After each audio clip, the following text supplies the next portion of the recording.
Hi students, this is JilMac, and I'm the instructor at the Community College of Vermont.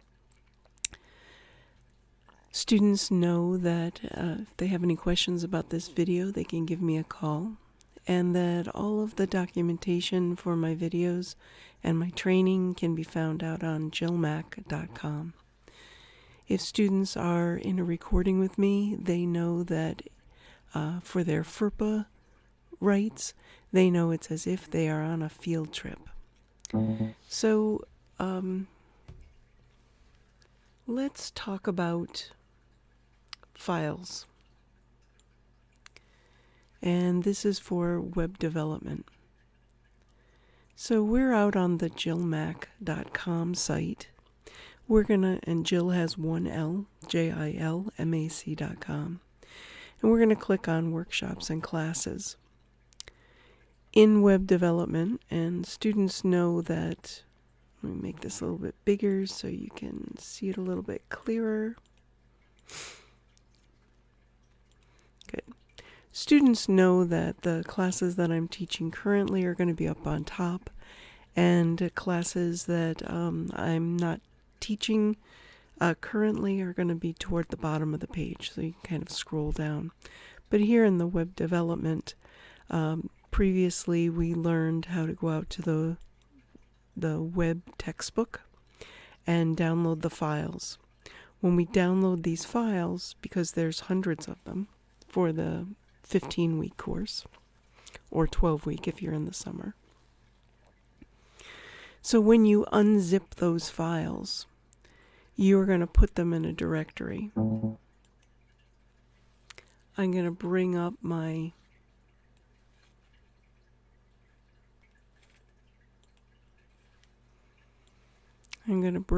file folders. And I'm going to go into my website class that I'm teaching for 2016. And when we extract the textbook files for edition 8, we're going to see 20 different chapters. If you want to look at the files from chapter 1, we open up this folder and we can see these files. Now, some of you may have the files in a different format. You may have them in a tile format so that you see the file name on these buttons, or you might have extra large buttons so that you can see them. I like to have my files, some may even have them in a list where it just gives you the name. But I really want more information, so I always like to go into details. And when I'm in details, I can see the entire file name, and if it's longer than that, I can drag out this field of name. It tells me when it was modified, or in my case, when I downloaded it. It tells me what kind of a file it is, whether it's an HTML file or a JPEG file. In the future, we'll be seeing CSS files for content, cascading style sheets, or JS files for JavaScript files. And it tells you the file size, how large it is. Notice that the largest file here happens to be a JPEG file. Image files are what take up most of the space. Our first file in our book is basic HTML page with no content. If we double click this, depending on our computer, depending on what software we have loaded, we'll load up this file in the default program. Now, if we double-clicked a file that was word processing or double-clicked a file that was spreadsheets, it would open it in our word processing, which probably, if you're on a PC, is going to be Word. If you're out on the internet, it might be Chrome Docs or Google Docs.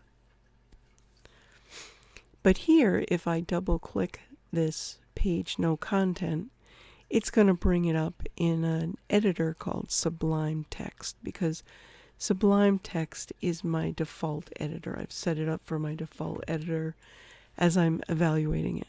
But the problem is that Sublime Text has a black background and it's a little hard to see in recordings. So I'm going to close it there. I want to open it, so I want to open it in a different package. So I'm right-clicking. For Mac people, that might be flower right-click or something. Depends on how your mouse is set up.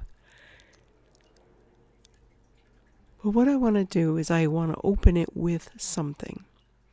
Now, some people may have the Adobe series. They might have Dreamweaver. If this was a graphic, I might want to open it in Photoshop, or I might want to open it in a particular browser to look at it. But since this one has no content, it's just going to bring up a blank page. But I would like to open it in the editor Notepad++. That's what we use on the on-ground classes that I teach, and this is what I'll be demonstrating with because I like how this works on recordings. It has this nice white background. I'll make it fix the page here. And so I bring it up in my editor. Now my editor for Notepad++ is color-coded. And an editor helps you write code. Some is in black. Some is going to be in red. Some is going to be in blue. And it will depend on what that code does. So I'll kind of try to explain it as we go along. Because I've saved this as an HTML file, this is an HTML file, it uses this color coding. If I create something brand new, I'm just going to create a new document. I'll just start typing. Hi class, this is JilMac,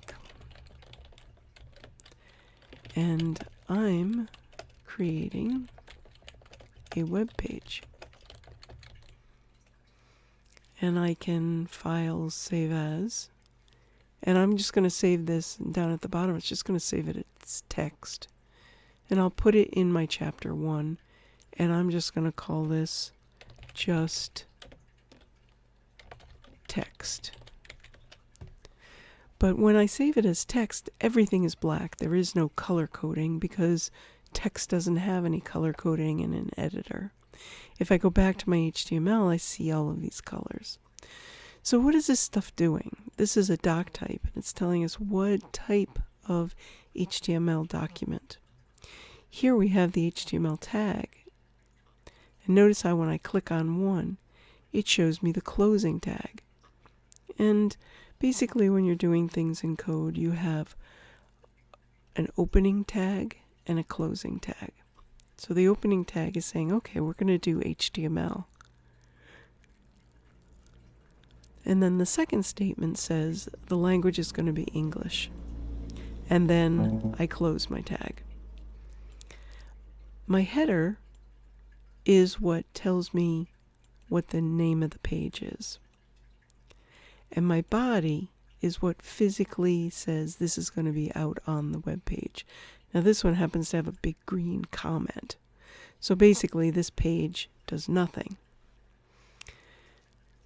But that's how I look at it in my editor. If I wanted to put something in here, I could say JilMac has edited her first HTML document. And I could say file, save as, and what I'm going to do is I'm going to have this be my after. I'm creating an after.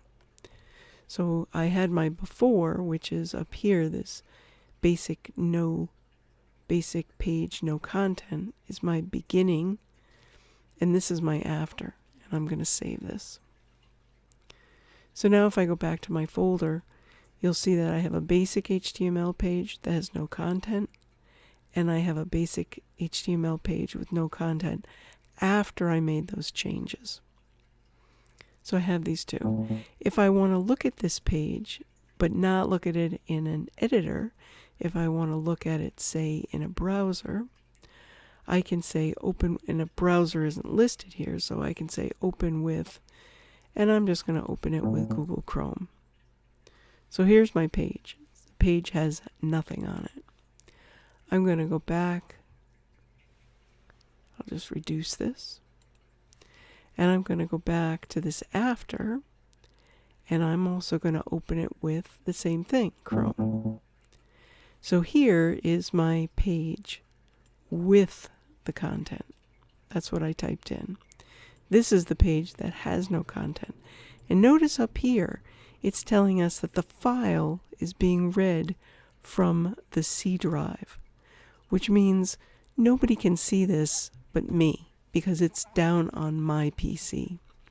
If I want to upload it to my server, I can do that by going into my, if we're using a Windows machine, I pretty much always use WinSCP. And where did we get the information for this WinSCP? Well, let's go to the website and go back to the website. And when we go down into handouts and I scroll down, I see that I've got this FTP document. And this FTP document that we discussed last week, but it might take a couple of weeks to kind of familiarize yourself with this so that you're feeling comfortable with it. I'm just going to view it rather than downloading it. This shows me that I download from winscp.net this, and I set it up to work with my server. And that's in a previous video. So that's kind of where that information came from. So now I've got these two files that I want to upload. Once you have your WinSCP set up, you can open WinSCP. I'm going to open it. You can see I have lots of different choices here. I use this a lot, but I'm going to go out to my STWeb space and I'm going to log in. It's going to open it up, and I want to be in my root directory.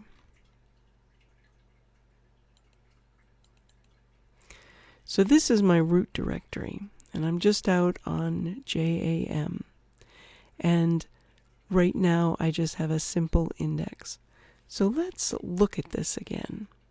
So this is what it looks like when I'm looking at it, because these files I have uploaded. And so I'm going to go out to this STWeb. So let's go out to STWeb.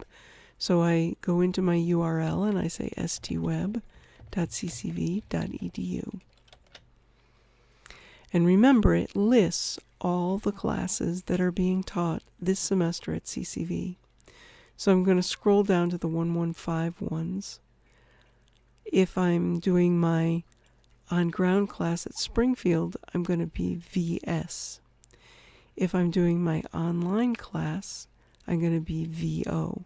So 1151 CIS is the computer classes, 1151 is web development, VO is the online class, and there are 2 online classes. But this is ours, and I'm going to upload it to our class, our online class, and I'm going to go into my directory, JAM. And I can see that there's an HTML file, so if I just brought this up, it would bring up the web page and it would say, hey, this is JilMac's assignments, and it's got a picture of my textbook, and it's got assignment 1, and assignment 1 says not found. I don't have anything in assignment 1. So that's what I want to change. I want to FTP some files up there. So here I am in VO, and I want to go into assignment 1. Oops, went the wrong way, sorry. Oh, I don't even have an assignment 1. So I want to create an assignment 1 folder. I can go over to Files, New, and I can create a directory called assignment 1. And I put 0, 1 because I want it to be able to sort in the order I want it to be. So here, now I have an assignment 1. I'm going to go to my PC side, which is my left side, and I'm going to click on that. And I see that in here, I have a chapter 1. And in my chapter 1, I have this basic page and basic page after. And am I looking at the same thing? I might have been in my other.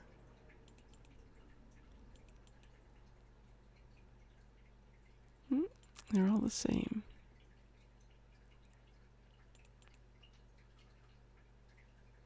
Okay, so where did I save it? Let's go back to my win. So here I am after. I'll do File, Save As.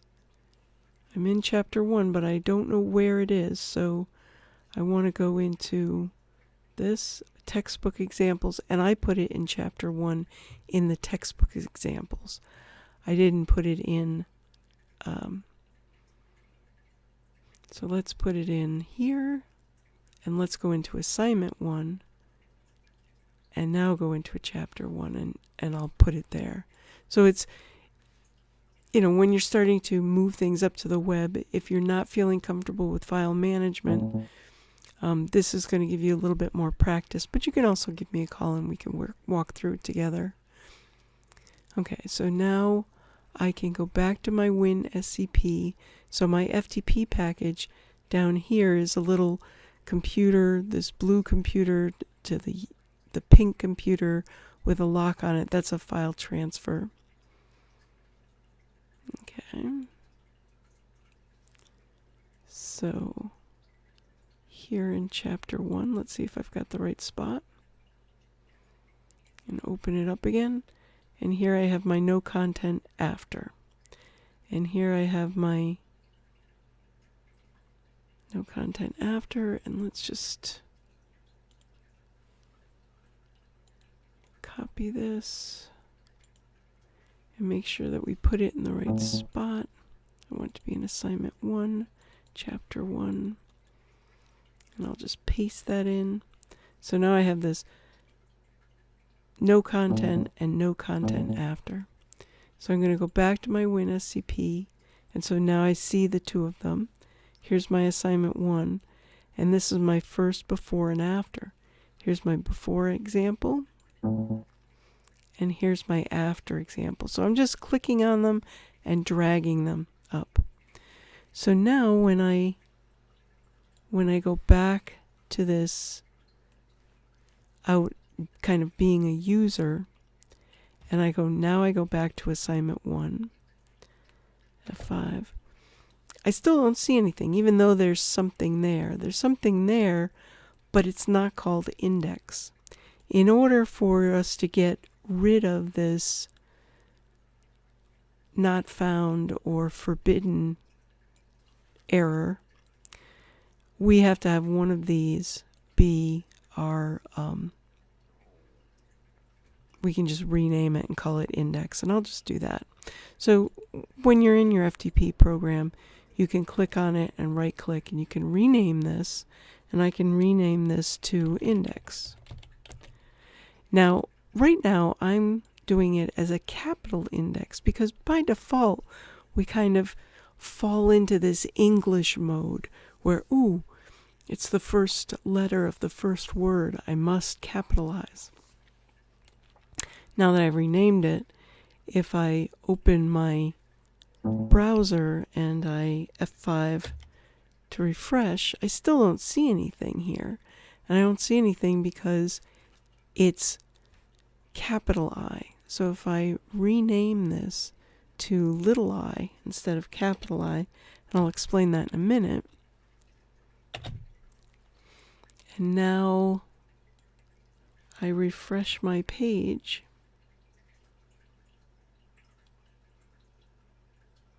Oops.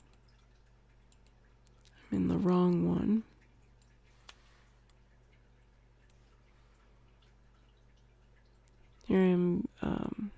VO, and I'll go into Jam, and I'll go into assignment 1, and notice now when I go into assignment 1, it doesn't say forbidden and it doesn't say file can't be found. It now says JilMac has edited her first HTML page. And let's bring up that code again. So here's the code that created this page. And notice how on here it says your title page right up at the top. If I go back here to your title page, if I were to update that, and I'll call it JilMac assignment 1, and save this. And this is my after, so I'm going to save it. Yes. And now I'm going to FTP it up. So this after, I can take this and drag it up. And I'm just going to rename this to be index because I want it to pop up automatically. It says, you can't have two of them. So I'll just rename this index to old, or I could delete it, whichever. I'll just put an old on it. And now I'm going to rename this to index. Now when I bring up my web page and I F5 refresh it, it still says the same thing inside the web page, but up here in the tab it now says JilMac assignment 1. So let's look at our code to see what our code did. So here we're telling it we're going to be HTML, and here we're telling it our HTML is going to be in English, and this header information, this title right here, this title is what appears up on this tab. And what's in the body is what appears in the body of your HTML. If you have it in green where it has these remarks around it, then that programmer remarks doesn't show up on the web page. It's just what's in black shows up on the web page. So that is how we do our first before and after. And if I wanted to look at the after, I can just type in the whole file name, which happens to be basic HTML. So I'm just going to say rename, but I'm just going to copy it. And now I'm going to go back to our browser window. And instead of looking for just assignment, I'm going to look for this file, which is basic no content, and press enter. The no content is a web page that has no content. And when we look, our tab goes back to your page title, because that's what the code said. If we go into the code and we look at,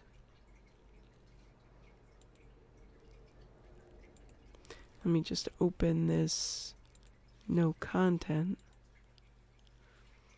So if we look at this basic no content, this is what it looks like. It says your web title. You know, it doesn't say JilMac yet. And there's nothing inside the body tags except for this programmer's remark. So that's why this page looks like this. And this page looks like this one, the after example. And that's a description of before and after. So in the next video, I'll show you how to start to put together these and kind of link them to your Google website.